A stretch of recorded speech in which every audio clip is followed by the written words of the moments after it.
जे mains आ चुका है, तो उसके करस्पॉन्डिंगली अपने कॉन्सेप्ट को रैप अप करते हैं अच्छे से। तो ये पहला प्रॉब्लम है, पढ़ो क्या बोल रहे हैं, 1 मिनट।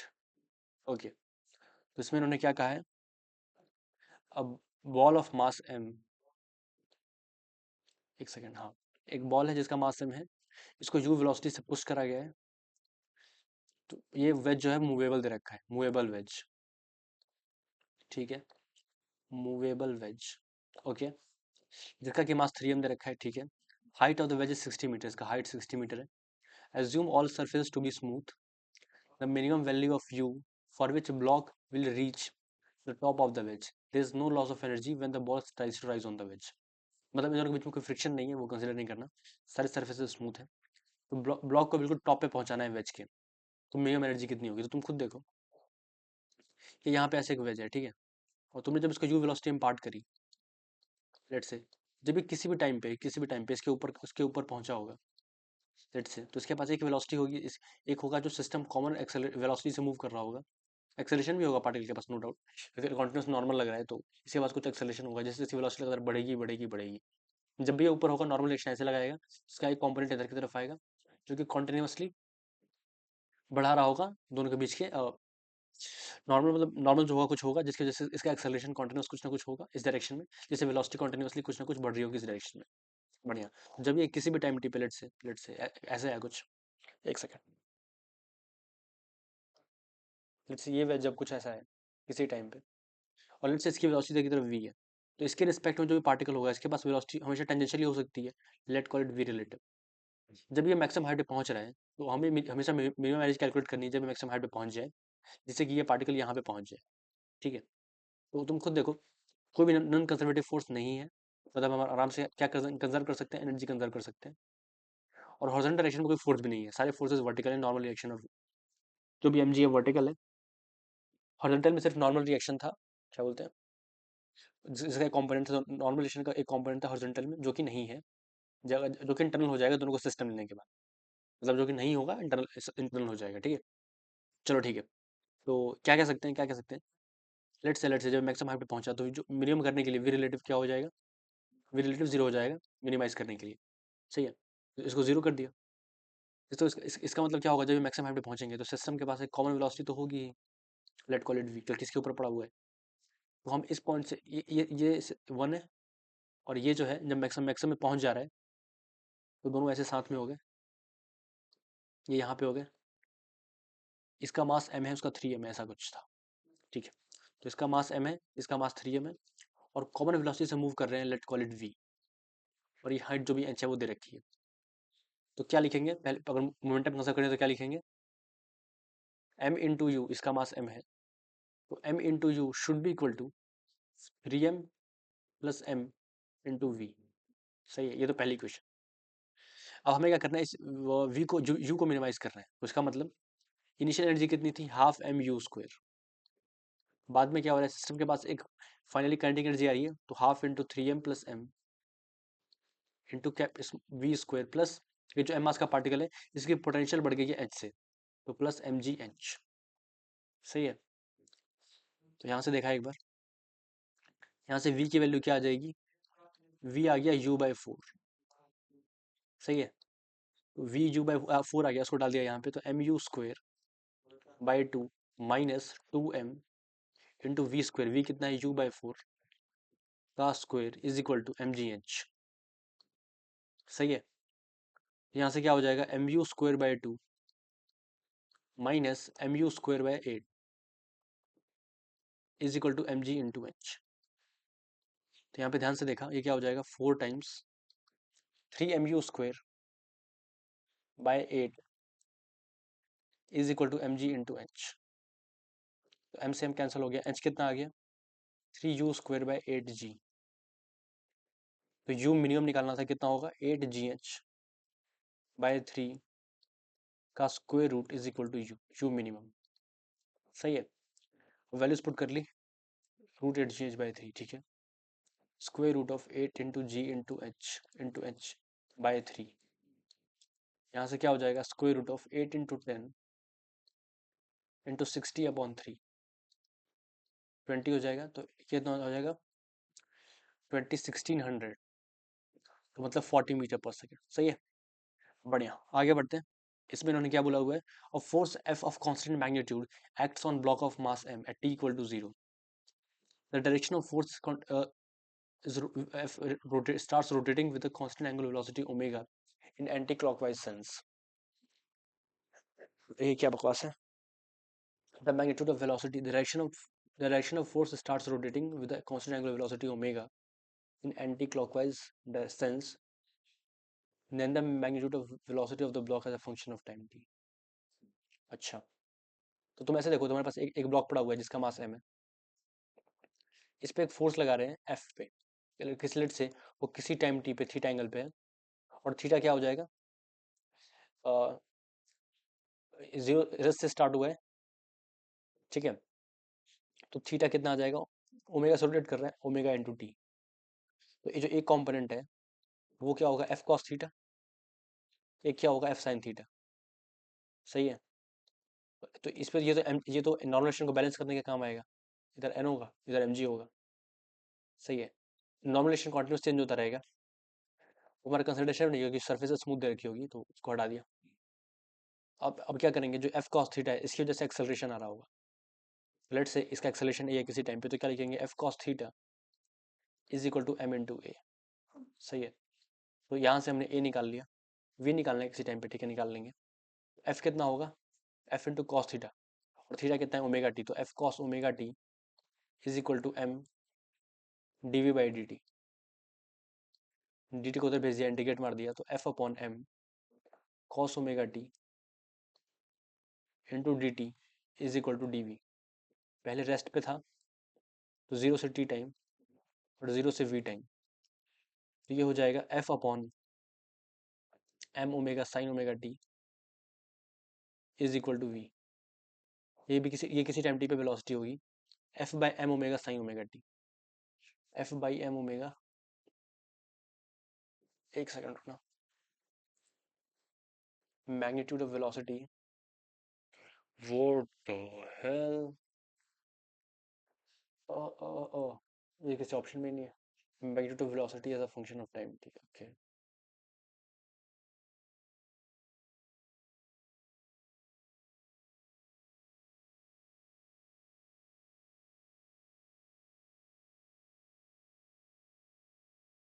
ये सही है, ये भी सही है।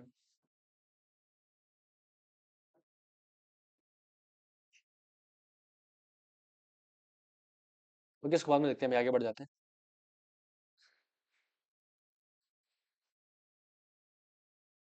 चलो, ये वाला क्या बोल रहे हैं, bar of mass m length L is in pure translatory motion with its center of mass velocity v. It collides with another identical bar which is in a rest and is stick. Assume that after the collision it becomes a system. Then find the angular velocity of the system after the collision. ठीक है, तो ये यहाँ पे एक rod है जो कि सिंपली ट्रांसलेट कर रही है, वेलोसिटी सेंटर ऑफ मास की वी रखी है, ठीक है, कोई रोटेशन नहीं है इसमें, ठीक है, और यहाँ पे एक पड़ा हुआ है जो कि रेस्ट पे था, इसका मास है m कॉमा एल। सही है, अब ये ऐसे ऐसे आ रहा है आ रहा है आ रहा है और ये ऐसे कंबाइन हो जा रहा है, फिर रोटेट करना स्टार्ट कर दे रहा है, ठीक है, वही निकालना है कितना होगा। ठीक है, तो तुम ऐसे देखो, अगर हम इसको पॉइंट ऑफ ऑब्जर्वेशन ले लें, इस वाली लाइन पे पॉइंट ऑफ ऑब्जर्वेशन ले लें, और इसके बाद एंगुलर मोमेंटम देखें सिस्टम का, तो पहले कितना होगा, m into v into L by two. सही है, यहाँ तक सही है, ठीक है, और लेट से जब ये दोनों कंबाइन हो गए, ठीक है, तो क्या होगा, इनफैक्ट ऐसे नहीं करते, एक काम करते हैं, दोनों के सिस्टम सेंटर ऑफ मास से ही देखते हैं, रुक जाओ एक मिनट, तब सही रहेगा, बढ़िया। जब ये दोनों कंबाइन हो जाते हैं ऐसे, तो लेट से इसका सेंटर ऑफ मास यहाँ पे होगा, इसका सेंटर ऑफ मास यहाँ पे होगा, और दोनों का कंबाइंड सेंटर ऑफ मास कहाँ पे होगा, यहाँ पे होगा।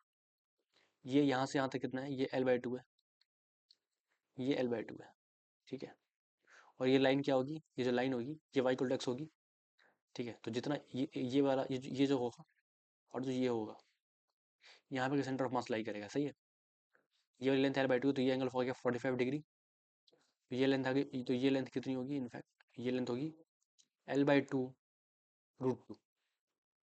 तो ये जो लेंथ है ये, और ये वाली लेंथ कितनी हो जाएगी, एक सेकंड, ये यहाँ से यहाँ तक कितनी है, L/2 √2, ठीक है।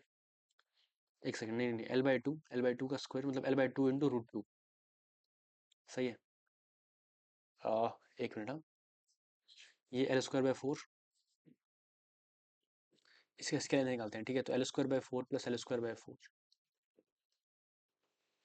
मतलब का स्क्वायर रूट, मतलब L/√2, कि यहाँ से यहाँ तक की लेंथ है L/√2, उसका हाफ, तो L/2 √2, ये यहाँ से यहाँ तक की लेंथ होगी L/2 √2, ठीक है। L/2 √2, ये लेंथ है यहाँ से यहाँ तक L/2 √2, L ये वाली लेंथ, इसको भी ज्वाइन किया, तो इसका इसका cos 45 मतलब ये वाली लेंथ, तो L/4, तो ये लेंथ कितनी हो जाएगी L/4। तो ये इस पॉइंट से, तो ये L/4 है, तो ये L/4 है, तो ये भी L/4 ही है क्योंकि एंगल 45 है। तो इसके अबाउट अगर इस वाला ये वाला पॉइंट देखो, तो ये L/4 डिस्टेंस पे पड़ा हुआ है, तो ये देखो ये कितना होगा, ये हो गया ऐसे और ये हो गया ऐसे, ठीक है। तो ये जो सेंटर ऑफ मास है, ये पॉइंट और ये पॉइंट, सेंटर ऑफ मास ये रहा यहाँ पे, और इससे ये परपेंडिकुलर ड्रॉप करा, इससे ये परपेंडिकुलर ड्रॉप करा, तो ये लेंथ कितनी होगी, ये भी होगा L/4 और ये भी होगा L/4, सही है, बढ़िया। तो ये भी L/4 ही है, चलो तो ध्यान से समझते हैं, तो इसको अच्छे से बना लिया एक बार, ये हो गया ये हो गया तुम्हारा ये, और ये हो गया तुम्हारा ये, बढ़िया। इसका इनिशियली क्या था, इसके पास V थी, सेंटर ऑफ मास के पास लेट से हो गई VCM, कंबाइन होने के बाद, पहले V थी, तो अब इसको हटा दिया V के लिए, ठीक है। तो लेट से अगर इसके अबाउट देख रहे हैं, इसके अबाउट ऑब्जर्वेशन कर रहे हैं, तो अगर इम्पल्स कैसे पड़ा होगा, ऐसे पड़ा होगा, तो लेट से फाइनल वेलोसिटी आ गई, ओमेगा आ गया, ओमेगा इस तरफ आ गया, तो अब एंगुलर मोमेंटम कितना होगा, ये है M, L, ये भी कितना है M, L। तो अब इसके इसके अबाउट देखेंगे एंगुलर मोमेंटम, तो VCM की वजह से जीरो हो गया, तो क्या होगा ICM इंटू ओमेगा। तो इसके अबाउट क्या निकालना है, ICM निकालना है, तो ICM निकालते हैं। ICM कितना होगा, ये हो गया तुम्हारा, इसके अबाउट होता है ML²/L, इसके अबाउट होता है ML²/L, और ये लेंथ कितनी होगी, पूरी थी L/√2, L/√2 का आधा, तो L/2 √2, सही है। ये यहाँ से यहाँ तक की लेंथ, ये लेंथ है L/2 √2, ये लेंथ है L/2 √2, ठीक है। तो इसका होगा इसके अबाउट ML²/12, तो लिखते हैं ML² बाय 12 प्लस ML/2 √2 का स्क्वायर, सही है, ये एक का हो गया। तो यहाँ पे देखो एक बार, और इसके अबाउट ये इनिशियली क्या कर रहा था, ये ऑब्जर्वेशन पॉइंट है, ध्यान से देखा एक बार, ये तुम्हारा हो गया, ये तुम्हारा सेंटर ऑफ मास है, और ये लेंथ कितनी है L/4, और ये वेलोसिटी V थी, तो क्या लिखेंगे M into V into L/4 is equal to ICM, मतलब ML²/12 प्लस ML²/8 इंटू 2, ये तुम्हारा क्या हो गया I इंटू ओमेगा, सिस्टम का जो फाइनली हो गया, यहाँ से ओमेगा निकाल सकते हैं, सही है, क्योंकि फाइनली ये तो बस ओमेगा हो गया, क्योंकि VCM का जो आएगा एंगुलर मोमेंटम उसके करस्पॉन्डिंग सेंटर मास के बाद एक्सिस ले रखी है, तो वो जीरो हो गया। यहाँ पे क्या हो गया, MV L/4 is equal to यहाँ पे हो गया ML²/4 इंटू 1/2 प्लस 1/3, एक सेकेंड, तो 5/6 इंटू 2 ओमेगा फाइनल, बढ़िया। यहाँ से 4 से 4 कैंसिल हो गया, M से M कैंसिल हो गया, 6V/10L is equal to omega final is equal to 3V/5, ठीक है। 3V/5L तो चेक कर लेते हैं, बढ़िया, 3V/5L। आगे बढ़ते हैं, a rod of mass M and length L is hinged, उसको पहले उठा लेते हैं एक बार अच्छे से, तमीज से सॉल्व करते हैं, तो लंबा क्वेश्चन है थोड़ा सा।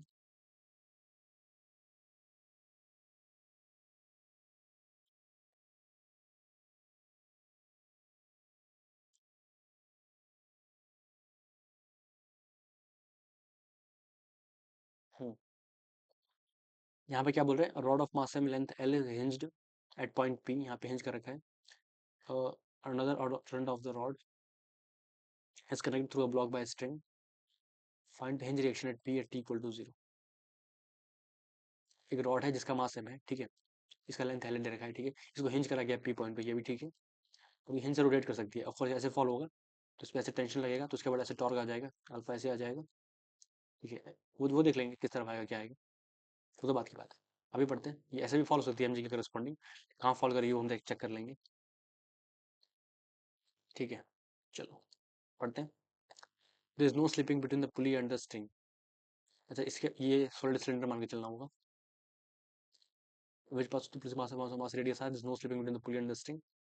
Find the hinge reaction at P at t equal to 0. ठीक है, तो देखो तुम्हारे पास क्या है, ऐसे एक पुली है, ठीक है, ऐसे एक पुली दे रखी है,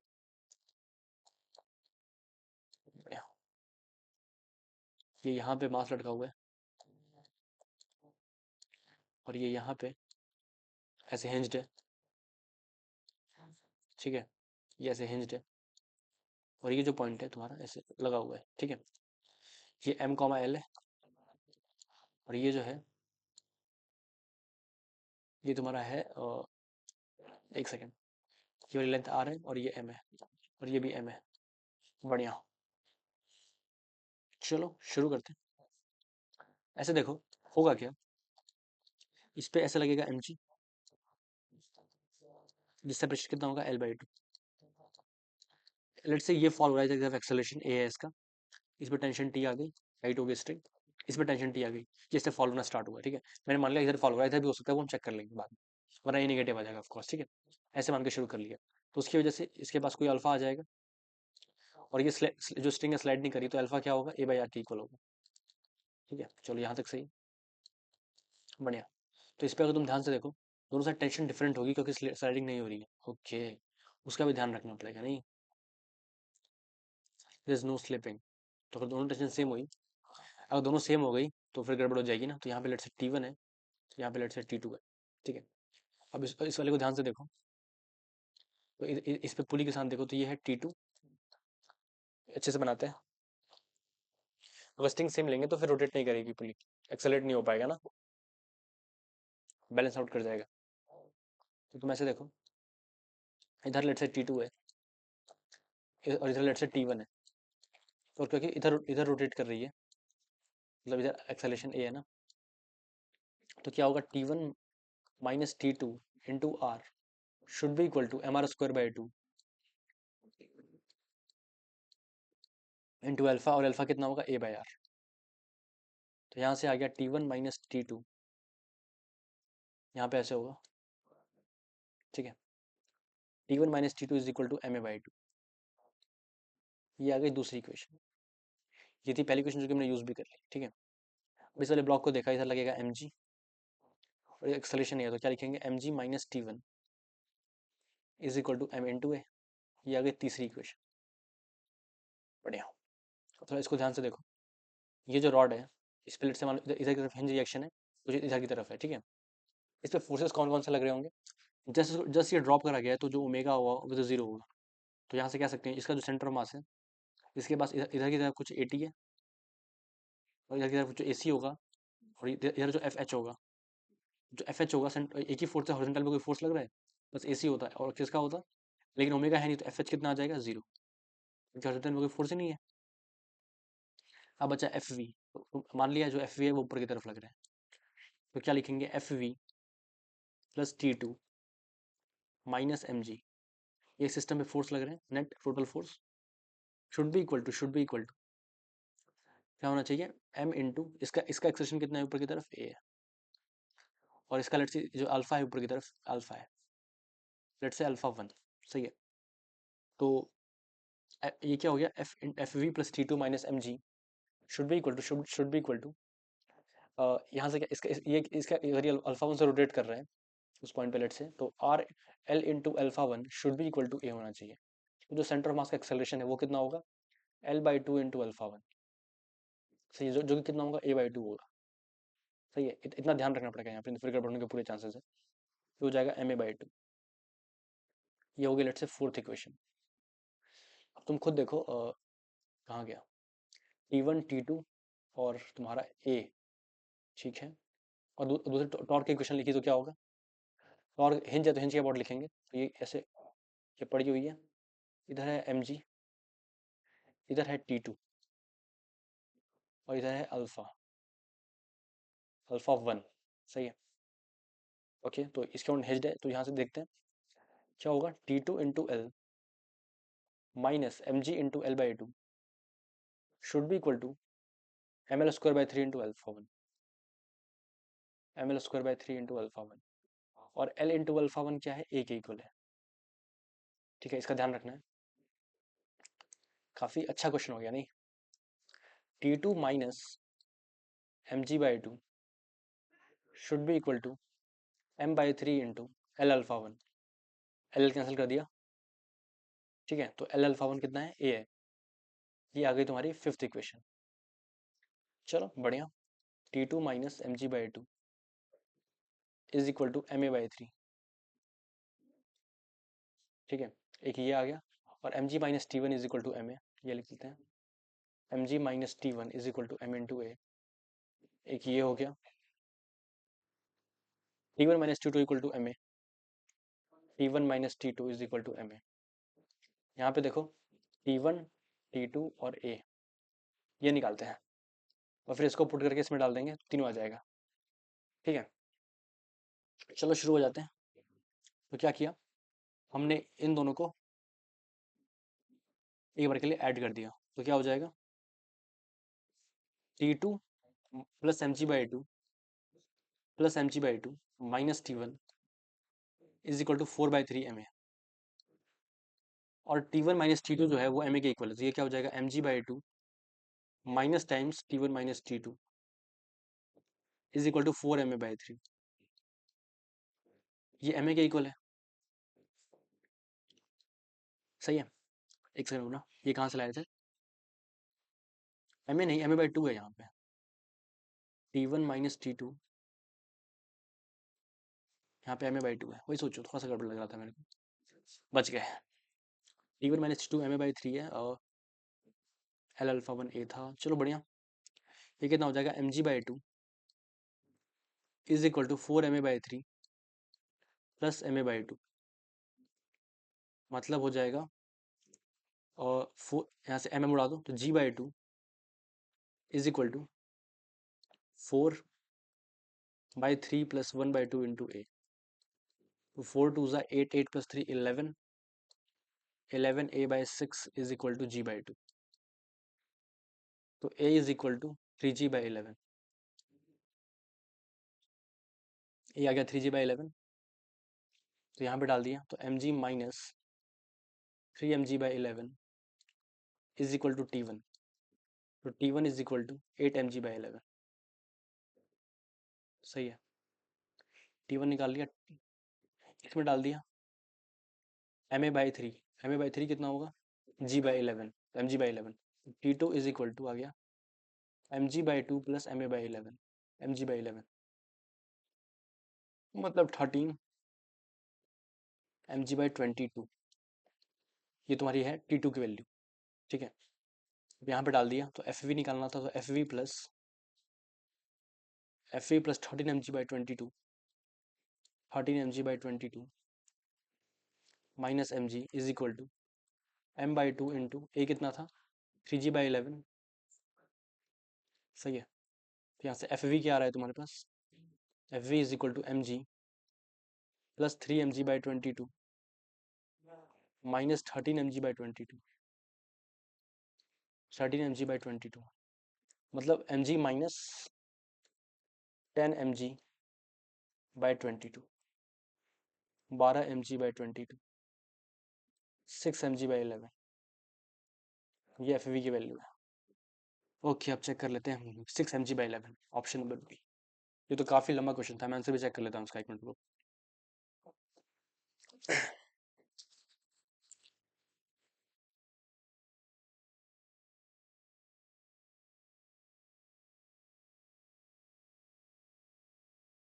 ये क्वेश्चन नंबर 69 है, एवरीवन्स 69, 69 का B, and we did it guys, काफ़ी अच्छा क्वेश्चन था, और हम नेक्स्ट क्लास में करेंगे। ठीक है, इतना लंबा था, इसकी ऐसी तैसी हो गई मेरी। ये हमने कितने क्वेश्चन डिस्कस किए, चार किए मैकेनिक्स के अच्छे अच्छे क्वेश्चन थे। चलो all the best, bye bye.